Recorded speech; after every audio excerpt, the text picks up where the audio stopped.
দোয়া বিশেষ মর্যাদাপূর্ণ ইবাদত। আল্লাহর মুখাপেক্ষিতা ও অনুনয় বিনয় প্রকাশের মাধ্যম হলো দোয়া। রাসূলুল্লাহ সাল্লাল্লাহু আলাইহি ওয়াসাল্লাম দোয়াকেই সর্বোচ্চ ইবাদত হিসেবে সাব্যস্ত করেছেন। তিনি বলেন, দোয়াই ইবাদত। সহিহ তিরমিজি হাদিস নম্বর 2969। তিনি আরও বলেন, দোয়ার চেয়ে বেশি প্রিয় আল্লাহর কাছে আর কিছুই নেই। সহিহ ইবনে হিব্বান হাদিস নম্বর 870। হজে রাসূলুল্লাহ সাল্লাল্লাহু আলাইহি ওয়াসাল্লামের দোয়ার ছিল নিবিড় সম্পর্ক। তিনি তাওয়াফের সময়ে তার রবের কাছে দোয়া করেছেন। আবু দাউদ হাদিস নম্বর 1892। সাফা ও মারওয়ার উপর দাঁড়িয়ে দোয়া করেছেন।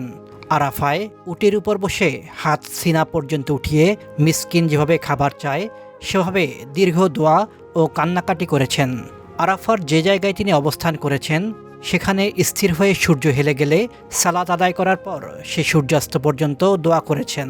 মুজদালিফায় মাশারুল হারামে ফজরের সালাতের পর আকাশ ফর্সা হওয়া পর্যন্ত দীর্ঘ আকুতি মিনতি ও মোনাজাতে রত থেকেছেন।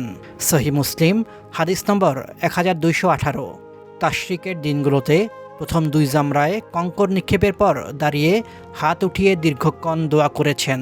সহিহ বুখারী হাদিস নম্বর 1751। ইবনুল কাইয়ুম রাহমাতুল্লাহ আলাইহি থেকে বর্ণিত, তিনি বলেন, রাসূলুল্লাহ সাল্লাল্লাহু আলাইহি ওয়াসাল্লামের হজ ছিল 6টি স্থানে বিশেষভাবে দোয়ায় পূর্ণ। প্রথম সাফায়, দ্বিতীয় মারওয়ায়, তৃতীয় আরাফার ময়দান, চতুর্থ মুজদালিফায়, পঞ্চম প্রথম জামারায় এবং ষষ্ঠ দ্বিতীয় জামারায়। বিশেষভাবে আরাফার দিন বিশেষ গুরুত্বসহ দোয়া করা উচিত। আয়েশা রাহমাতুল্লাহ আলাইহা থেকে বর্ণিত, তিনি বলেন, নিশ্চয়ই রাসূলুল্লাহ সাল্লাল্লাহু আলাইহি ওয়াসাল্লাম বলেছেন, আরাফার দিনের চেয়ে উত্তম আর কোনো দিন নেই, যেদিন আল্লাহ সবচেয়ে বেশি বান্দাকে জাহান্নামের আগুন থেকে মুক্তি দেন। নিশ্চয়ই তিনি নিকটবর্তী হন। অতপর আরাফাবাসীকে নিয়ে ফেরেশতাদের কাছে গৌরব করে বলেন, এরা কি চায়? সহিহ মুসলিম হাদিস নম্বর 1348। আবদুল্লাহ বিন আমর বিন আস রাহমাতুল্লাহ আলাইহি থেকে বর্ণিত, নবী করিম সাল্লাল্লাহু আলাইহি ওয়াসাল্লাম বলেছেন, সর্বোত্তম দোয়া হচ্ছে আরাফার দিনের দোয়া। সুনানে তিরমিজি হাদিস নম্বর 3585।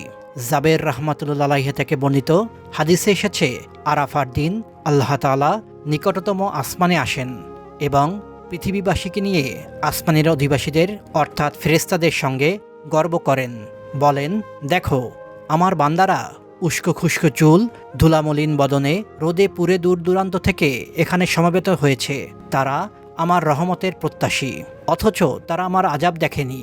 ফলে আরাফার দিনের মতো আর কোনো দিন এত বেশি পরিমাণে জাহান্নাম থেকে মুক্তি দেওয়া হয় না। সহিহ ইবনে হিব্বান হাদিস নম্বর 3853।